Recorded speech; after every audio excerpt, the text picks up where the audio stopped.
Talk today rolls on here from the Flying T Club studios, and our next guest is our headliner here today. And he's been tasked with recharging this TCU offense under the direction of head coach Sonny Dykes. If you would please welcome the offensive coordinator, Garrett Riley. Garrett, come on out, my man. Good to see you. Hey, good to see you. Thanks for having me. Thank you for hopping on here with us, man.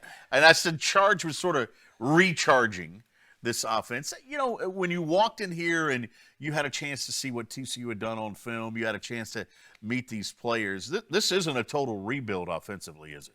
No, not at all. You know, I mean, obviously there's a lot of guys that have played a lot of games here, you know, and a nice mixture of talent, we feel like. You know, and kind of what I've told a lot of people just once we've come over here and taken this job is it's not a rebuild. I just kind of feel like we just need to get rebooted a little bit, you know, and just kind of reset. And, you know, naturally with the transition, that's going to happen. And we really feel like we have a lot of capable players. And really, it's up to this point, we've had 13 spring practices now. You know, I just feel like we've got a well-rounded talent pool, you know. And, I mean, that's something that we're excited to work with as coaches. And so, yeah, I mean, I'm excited. I'll tell you that. I'm excited. When I look at the quarterback room, I mean, you got Max, you got Chandler, you got some young guys that can play. It feels like, okay, you're okay there. Then I look at that wide receiving core, and I'm like, well, you're okay there because you got guys that can play the slot. You got big guys that can go get it. Running back maybe a little bit thin, but the guys who are there are really talented. And an offensive line that Coach Dykes has been praising here of late. Said, hey, we got 7 or 8 guys. I mean, that feels like a package, doesn't it? Yeah, like I said, you know, I mean, you feel like at the skill position that we have some versatility, you know, and kind of to echo Coach Dykes' sentiments. I mean, the offensive line, I think, could really be a strength of our team. You got several core guys that have played a lot of football together, you know, not just on their own individually, but just the continuity up there I like. You know, and Coach Ricker's done a great job thus far, just develop them the way that we need them to be developed in our offense and our scheme. You know, and then we've had some guys there up front that, you know, have been in the program for a year or two. They haven't necessarily played a whole lot yet, but it's kind of their time, you know, and some of those guys are very, very talented. It's just going to be a matter of them getting their feet wet and really getting in the fire a little bit. There's an old coach phrase that I've heard for years, and it feels like maybe one that you follow, and that is, hey, keep the main thing, and that is be really good at what you're good at. And it feels like that's what you want to be with this offense. Yeah, I mean, that's just our philosophy. I mean, if you asked us what's the nuts and bolts of our offensive philosophy, it's that. Yeah. And, you know, we just believe in it. And obviously you got to have some pieces to feel like you can do that. And that's what we've really tried to stress to our guys is for us, it's be who we are. I don't care if the defense knows exactly what we're doing. Mm-hmm. Who cares? I want us to just out-execute them more than they can stop us. And so that's what we do. And, you know, I think the positive of that is you're going to create an identity for yourself offensively and really probably as a team is we all know how it is. You get in those big games and big moments and you're going to go back to what you rely on and you're going to rely on your identity. And so that's just what we're trying to stress right now and really build that foundation for us here at TCU. It feels like also, Garrett, that there's some versatility to this offense. That, yeah, you're going to do what you can do, and you're going to see a similar look, but there might be some different twists off of it that can accommodate whatever a defense shows you. No, absolutely. You know, we've got a group of tight ends that I think can really help us and do a lot of things for us, you know, offensively and get us into some different personnel groupings. And you know, again, I mean, what we have to do as an offense is we have to attack. I mean, every single play, everything that we do needs to attack the defense, and it doesn't need to make it easy on them. And with what you're seeing right now, especially in our league in the Big 12, there's a lot of variations of what people are doing schematically, and so you need to do some things to really stress those guys. And we feel like, you know, we're going to have a chance to have some of that versatility to do that. Yeah, here's the other thing I notice about you, and if folks do a little homework on your background, they're going to realize this is why you think about where you've been over time, East Carolina, Appalachian State, some time at Kansas, obviously, and with Coach Dykes. Don't think that Garrett Riley doesn't want to run the football, because you do. I mean, you grew up around coaches that, yeah, we're going to throw it around the yard a little bit, and we're going to stretch you, but you want to run the football, don't you? Yeah, I mean, you just have to. Yeah. You know, I mean, you look at just the history, the recent history of people that have won championships in their conference and the national championship. You got to be really, really good at running the football, you Yeah. know, and that's got to be a big thread of what you do. And so we believe in it. We think there's a lot of things that come off of that.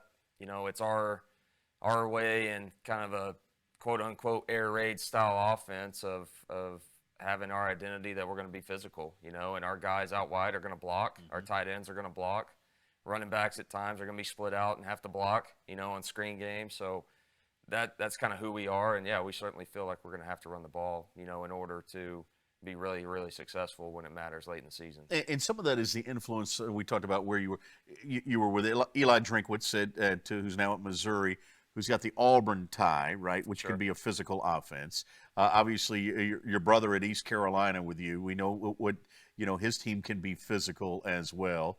And Ruffin McNeil wasn't going to let you not be physical, right? And Coach Dykes, who you think about. Okay, everybody talks about Coach Dykes as a passing game guy. But you look at his teams over the years; they ran the football, didn't they? Yeah, no, and again, I mean, just like you said, I've been lucky and my upbringing and the Yeah. coaching profession of the people that I've been around that have influenced me that have been all really, really good coaches. And yeah, I mean, probably the biggest impact on me from that standpoint was probably my short stint there at Appalachian State. You know, those guys know how to run the football, and then just, you know, for me in my career at that time, I was going with a coach that was really completely opposite of what I knew from the schematics. And so that was just great for me. Really opened my eyes to a lot of different things. And, you know, since my time of being linked up with Coach Dykes has been a big piece and a big influence of what we're continuing to do offensively. How's your family? They've adjusted to Fort Worth? Adjusted to Fort Worth, we're good. We've already broke the seal on Joe T. Garcia's a Good couple for you. times. Good so for you. yeah, kids are involved, coming up to practice all the time. So it's been great. That part's been really nice. And Fort Worth is a special place. You get that sense already? Yeah, I mean, it's just so cool. You know, number one, there's just a lot of things to do. Yeah. I mean, anything you want to find, you're probably going to find in Fort Worth. And it's just cool, man, to really drive around neighborhoods and see TCU flags outside people's homes. Yeah. And, you know, and because of that, I mean, TCU's the big show in town. And that's very special to get back to. What'd your brother say when you were coming to Fort Worth? Yeah, I mean, he was excited. I mean, he knows. I mean, Yeah. we both grew up in Texas. Yep. We know about this place and how special it is. And so, you know, we've just spent a lot of time growing up knowing the rich tradition and history here. And so he was obviously excited for me. And, you know, and obviously our deal kind of happened about the same time. Right. So I was also excited for him. Yeah. Did you share boxes? Moving boxes? You could have done that. Nah, I mean, You should have called him up and said, hey, can I have your old boxes? well, I should have just put him to work to Yeah. actually move us, That you could have know, been- make yeah. him get his hands dirty a little I bit. know the answer to this, but I'm going to ask it anyway. Who's the better barbecuer? Yeah. Who's better on the smoker? You know, he's gotten enough flack that I really haven't had to give him any. Yeah. So I think it's probably a pretty safe bet. I could probably say me. You think you could take him with it? Hey, what are you into outside of football? I know football is all consuming for you, but at 24/7. But is there something that you're into outside of football? Yeah, a lot. I mean, you know, grew up in a small West Texas town, so Yeah. I'm used to hunting, and you know, went to Lake LBJ really all throughout my childhood, Right. and skied and did the whole lake thing. Love movies. Yeah. I've gotten in really since COVID. I've actually gotten into barbecuing and smoking different things Yeah. and just kind of trying that out. So, yeah, a lot of other interests outside of football for sure. I tell you what, we are glad that you're in Fort Worth. Looking forward to it. Sonny Dykes on Tuesday, Coach Dykes on Tuesday, said post practice, the starting quarterback for the Horned Frogs is on campus.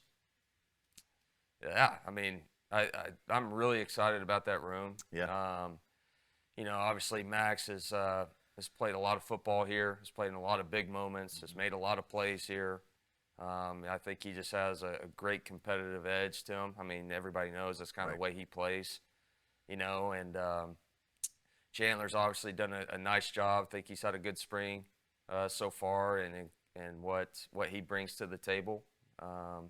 You know, and then we have Sam Jackson, who's done some really good things. Young guy, he's electric, he's dynamic. He's just still young, you know, but he's grown up here in 13 practices and brought Josh Hoover on as well. You know, a high school kid that's held his own. I mean, he looks like he belongs, and that's not hard to do when you come early as a quarterback and it's your first time on campus. I can imagine that Garrett at night is working on some Sam Jackson packages. I mean, he's a guy that's got to be on the field sometime. I'll tell you what, the defense doesn't like it when he's out I there, bet not. practicing against them right now. So yeah, he's done a nice job. It's been a nice foundation for him, I think, just getting adjusted to what we're doing, offensively right now. But he certainly brings an element to the table. Yep. I know how crazy your schedule is. I want to thank you for coming in today and visiting with us. And we look forward to talking in the future. Look forward to exciting things and get through this spring game, get you settled into Fort Worth even more, man. You bet. Thanks for having me. All right. Appreciate it. Good to see you, brother. All right.